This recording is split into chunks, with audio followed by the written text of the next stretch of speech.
Hello, darlings. You've all heard of Marilyn Monroe.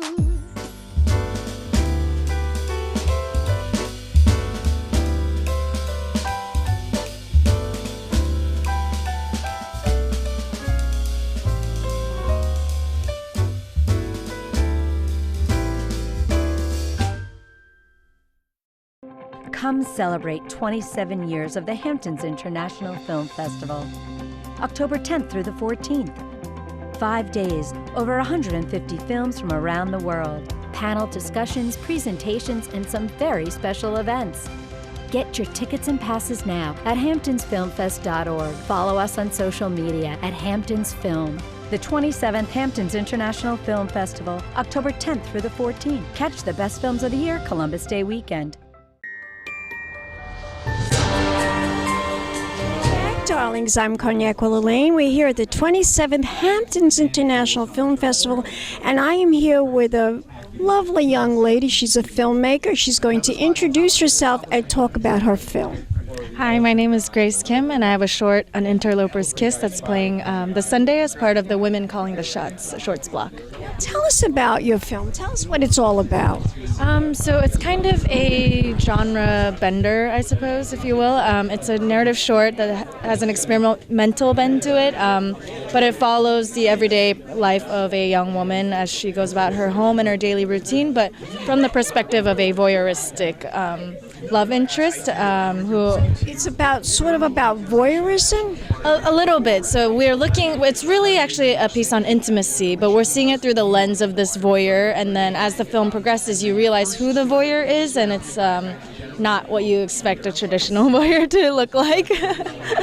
Yeah, but I think with the film, it was really a piece about like human intimacy. I wanted to explore how it feels and how we behave when we think we're alone, and the weird mannerisms. That nobody's watching. Exactly. Yeah, that's exactly it. And also, there's like a layer of intimacy of somebody observing someone in that very like vulnerable space. So that's kind of like what I was trying to explore with the voyeurism aspect of it. So interesting. Now, how long did it take you to make this film? I banged it out really quick, actually. So I would say I wrote the script in one summer, and then I went into production a couple months after, and it was one shoot day. And then I finished... One shoot day! Wow, that's a record! Yeah, and then we wrapped it up. I think post-production wrapped about 3 or 4 months after we shot it, so it was a really... I've never made a film that fast before, so it's interesting. Have you done other films? Have you made other movies? I've several short films that I've finished. One is just finishing up the festival circuit, and then I have 2 that are in post-production right now. Yeah. Now you're a filmmaker. Yeah. Wow, you bang them out. I like that. In a hurry, you know. You're in a hurry. I got to get this done. I got to get on to my next project. Yeah. So you are working on something new now. Can you tell us about what you're working on? Definitely. So I have a horror short that... Oh, I love horror. Yeah, that one's really love it. Yeah, that one's really exciting because we had an all-female cast and crew. Like every single person that was on set was a woman, so that was a really interesting environment to be in terms of horror. I think there's as recently there's been a kind of new wave of like women in horror filmmakers, and we're kind of trying to reclaim horror for ourselves, because in the past, like a lot of times it has been like male directors where with female victims in the stories, and we're trying to kind of like recapture that narrative for ourselves. So that one's really interesting. And then I have another one that's actually quite experimental. I'm doing it through this organization called the Visible Poetry Project, and so I've been assigned a poem by a poet laureate in Athens, Ohio, and I basically took her poem and tried to visualize it into a short film. So it's very... You're a busy person, boy. Wow. So this is it. I'm just curious about the horror. Is this your first horror?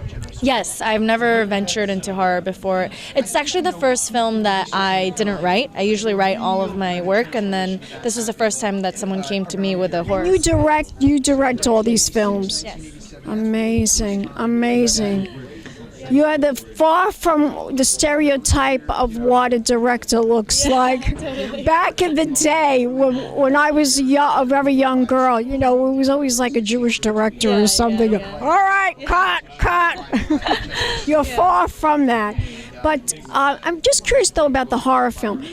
What is the topic? What is the story? Is it about zombies or? No, it's I would say it's in the realm of psychological thriller, but Psychological. yeah, essentially it's about two young women who are a couple. Excuse me. So two young women who are a couple, and then they break up, and on the evening of their breakup, one of them commits suicide, and then the one who survives is kind of stuck in this never-ending nightmare, replaying the evening of the girlfriend's suicide. So, Oh my God, is this a feature? no, it's a short. It's a short. They're all shorts. But now the short that you're showing here, it's getting a lot of publicity. It's getting a lot of press. Yeah, I don't know about that, but It's here at the Hamptons International Film Festival. Believe me, it's going to get a lot of press. Now, do you have a website that we could find out more information about the film? yeah. So my website is my name with my last. Spell your name? Yeah, so it's gracekime.com. So GRACEKIME.com. Yeah. So the E is for my middle initial, and Film. Tell us the name of the film again. the name of the film is An Interloper's Kiss. Interloper's Kiss. It sounds very provocative. And are you also on social media? You're on Facebook and Instagram. Yeah, I'm on Facebook and I'm on Instagram under the same title as my website. Grace Kim. E. Gorgeous. Give me a kiss. And we'll be back with more interviews right here at the Hamptons International Film Festival. Keep watching, darlings. Pink Champagne Kisses.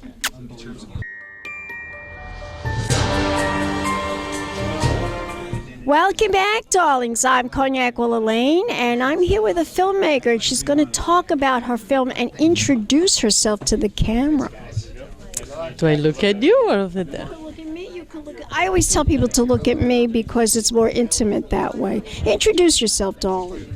My name is Tania Cypriano, and I am here at the Hamptons International Film Festival with a documentary called Born to Be. Born to Be, that is a fascinating film. I heard so much about that movie. And there's a very important doctor who's in the movie, too. I want to if I could get an interview with her later, but tell us about this film. Well, the film follows Dr. Jess Ching at Mount Sinai Hospital in New York City as he's learning as he just actually got the job as the leader surgeon for the transgender medicine and surgery department. And we follow him as he's learning the surgeries and then becomes he's now one of the top surgeons in the world. I read all about this. It's a fascinating subject, a fascinating topic. Now, you directed the film. Am I right about that? What made you want to direct this film? What inspired you to?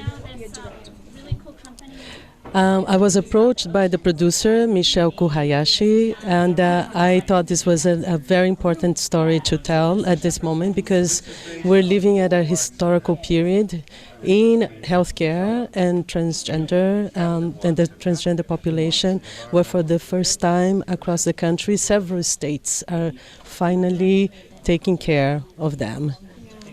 And also, from what they had explained, the suicide attempt rate is really high within this community, and it was a chance to be able to show that we're moving to a right direction, and that people should, hope that things are getting better.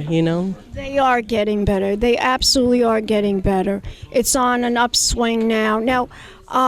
Was it a challenging movie to produce, direct? It was, because the story of our characters are very, very painful. Many of them, they have been thrown out of their homes, they had to live on the street, they've been discriminated against.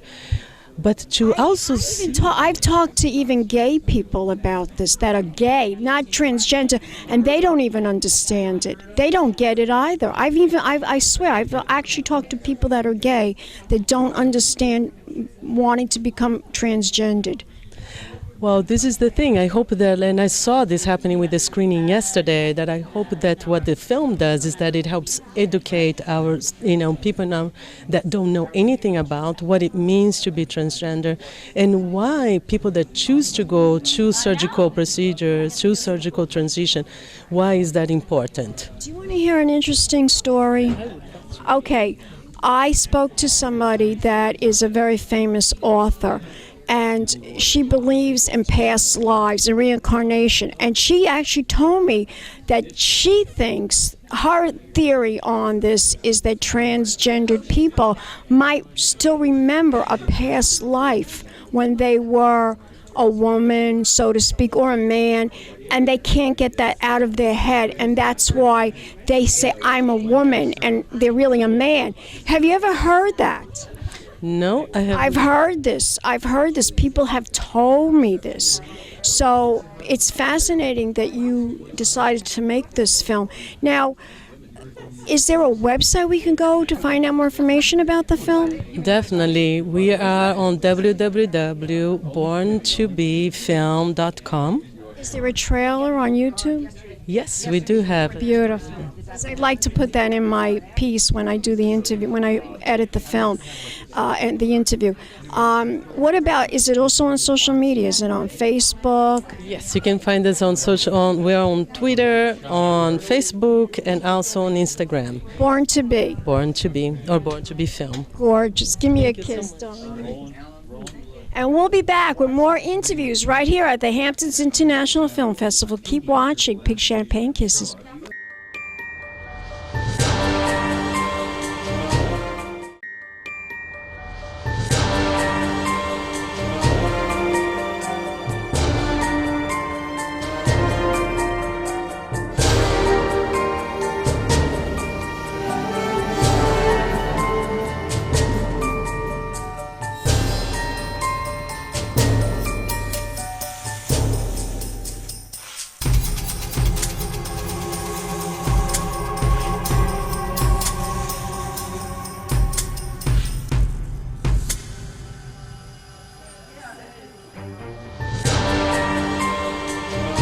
Welcome back, darlings. I'm here with the producer of the film, Born to Be, and she worked with Dr. Ting. She's a very close friend of his. Tell my audience about this film and why you decided to produce it. Yes. So Dr. Ting, when he decided to be the transgender, the leading surgeon of the transgender program. He's a plastic surgeon. Yes, he's a plastic surgeon. And when he decided to be the lead surgeon for the transgender program at Mount Sinai, he would tell me incredible stories. And I remember it was beginning of the program when he told me one of his patients ended her life. I was shocked and confused. I've never heard of anything like this because Ended her life because she couldn't be a man, or no, just something happened in her life. As you know, transgender people have very difficult lives. They've been harassed at a very young age. Society does not accept them. It's very hard. So it was just maybe impulsivity. I'm not sure. But when he told me this, I was shocked. And so I did some research and found out that transgender people have the highest suicide rate. And that was when I told myself, you know what? I want to do a film to tell their stories. And by filming Dr. Ting's journey, our viewers will get an opportunity to understand what their lives are like, what transgender people's lives are like. And so I thought, if the society maybe accepted them, maybe the suicide rate would not be so high. And that's how this idea of making this film came about. Yeah. Oh, because I was even telling your director that I've heard stories about this. I know gay people, men and women, they just don't understand why somebody would want, because I know a lot of gay men, they say, I'm a man, I still want to be a man, I don't understand this transgender. I've had actual gay people tell me this. They're gay and they tell me this. Mm-hmm. So I understand it's like a very confusing type of topic. People don't really understand it. They don't understand it. And we really have to bring more people and bring awareness about it. But we're living in a society that even on Facebook, they want to tear you apart. They don't, it's like on our social media even, if you are if you believe in anything that other people don't believe in, they want to knock you down. That's terrible. Right. I feel that this film, I'm very proud of my film, and I feel like we have a great, very powerful message, and that is, transgender people, non-binary people are just like you and I. Just like many, many years ago, gay people were not accepted, maybe 50 or 60 years ago. I think they're going through the same hurdle, and they're here just, with they're wonderful people, just like Of course. And I feel like this film hopefully will create empathy, create community, and stimulate, great dialogue. And that is bring awareness and the whole point is to bring awareness and not hate. That's the whole point. Yes. To bring awareness and not hate. Tell my audience, where can we go to learn more information about this film? What is the website? Well, please come to our website, borntobefilm.org. And your name, darling, as the producer. Michelle Koo Hayashi. It was so nice to meet all of you. And thank you so much for taking this time to listen to my interview at the Cognac Corner. Thank you so much. And Dr. Ting will be coming very soon. So. You're gorgeous. Give me a kiss, darling. Give me a kiss. And we'll be back with more interviews right here at the Hamptons International Film Festival. Keep watching. Pink Champagne Kisses.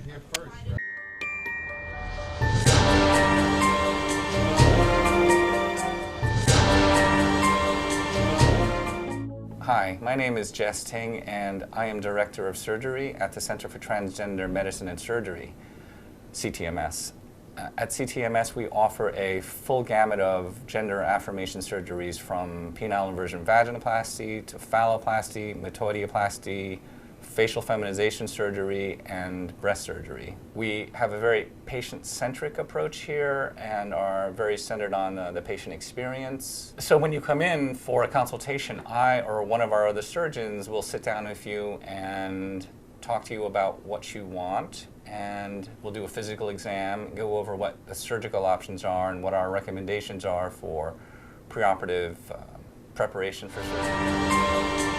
Welcome back, darlings. I'm Cognac Wellerlane, and we are here at the 27th Hamptons International Film Festival, and I am here with the famous Dr. Ting, who is so involved with this film, Born to Be. As a matter of fact, Iris Zimmerman, my friend Iris Zimmerman, she's a celebrity photographer. She said, you must interview my doctor. He's a brilliant plastic surgeon. Tell my audience why you became involved in this project. Because there is such a need for doctors to do these operations to care for this population of transgender people. And when we started the program, there were no others in New York. There was no one to provide this care. So Mount Sinai started the program, and sort of accidentally they asked me, and I became involved. And you did a brilliant job in working with these people. And of course, you are a plastic surgeon. What is your specialty in plastic surgery? Is it like everything, or do you do specific type of operations?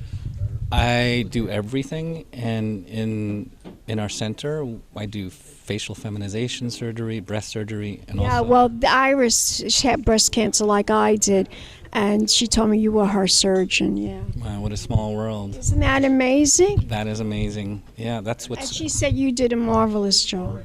Well, that's what I love about my job. It's a privilege to touch so many lives, and yeah, I run into patients all over the world, family of patients, friends, so...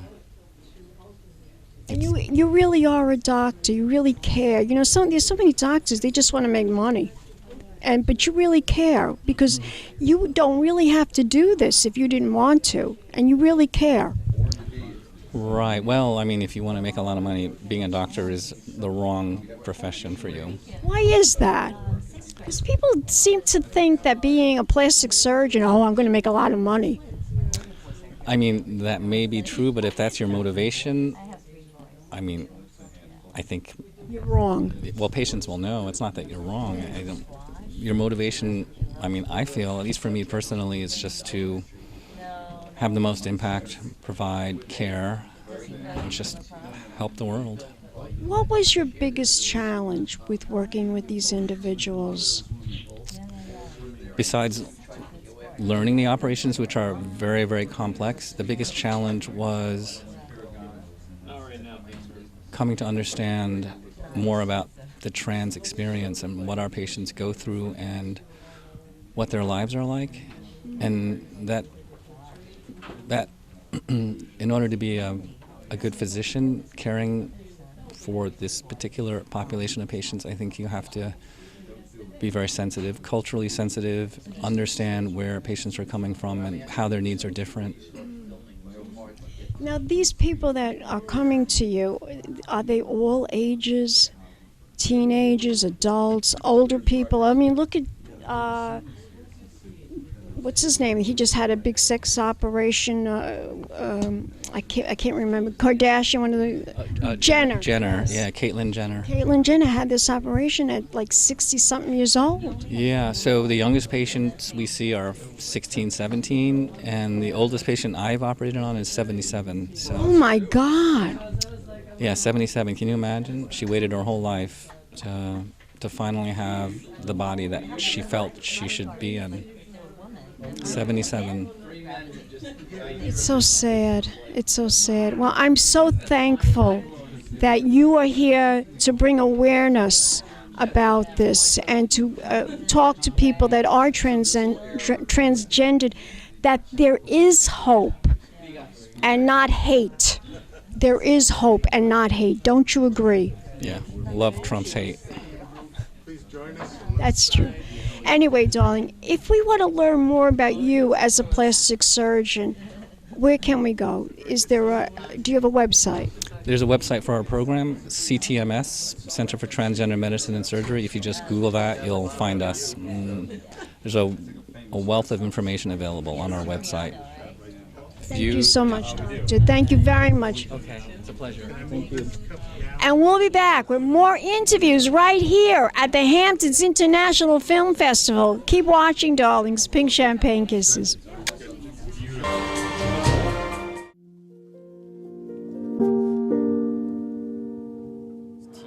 TIGERLYFE energy.com, and then also my Instagram is at Tiger Life Energy, and my Instagram is at Tiger_life_06. That's my personal Instagram. Gorgeous. We'll be back with more interviews right here at the Hamptons International Film Festival, darlings. Pink Champagne Kisses.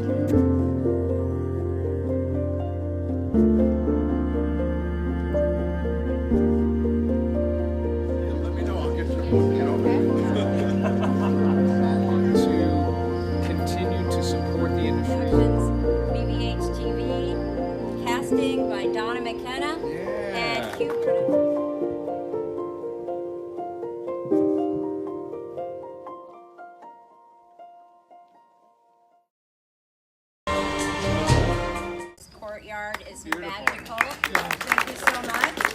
Cinderella, Campari, Aperol Spritz, House New York, Grayscale Media, Casa de Vinos, Tiger Life, Kismet Films, 91 East Productions, VVH TV, casting by Donna McKenna, and Q Productions.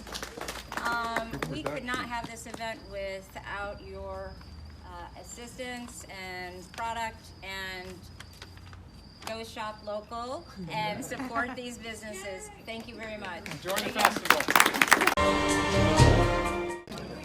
I'm here with Frank, and he is a big supporter of the Hamptons International Film Festival. Introduce yourself. Hey guys, my name is Frank LoPiccolo. I own a company called Tiger Life. Started to get some traction. I have an energy drink that I just launched, so I have distribution. I'm in about 150 stores on Long Island, so things are going well. Terrific. Yeah. I'm so happy for you. Thank you. Tell my audience, what is the website? So basically I have TigerLifeEnergy.com, so it's TIGERLYFE energy.com, and then also my Instagram is at TigerLifeEnergy, and my Instagram is at Tiger_life_06. That's my personal Instagram. Gorgeous. Give me a kiss. Mwah. Awesome We'll seeing be you. back with Absolutely. more interviews right here at the Hamptons International Film Festival, darlings. Big champagne kisses. Hello, darlings. You've all heard of Marilyn Monroe. Some of you know Bridget Bardot. Well, now it's time for the Cognac Show. I said cognac, ooh, ooh. I said cognac, ooh, ooh, ooh. I'm a bubbly blonde, fabulously dressed to impress. One of a kind girl. I was brought into this world wrapped up in pearls. I love to mingle, though my husband reminds me I'm not single. I meet and greet both the famous and the elite. I ride in limousines, drinking the finest champagne, wearing first dazzling diamond jewelry. A girl can't complain. I live the upscale life, dining in the finest restaurants, eating the best caviar for free. And no matter how much I enjoy cognac, ooh, ooh. I said cognac, ooh, ooh, ooh. It's been a Crybaby Productions, darlings.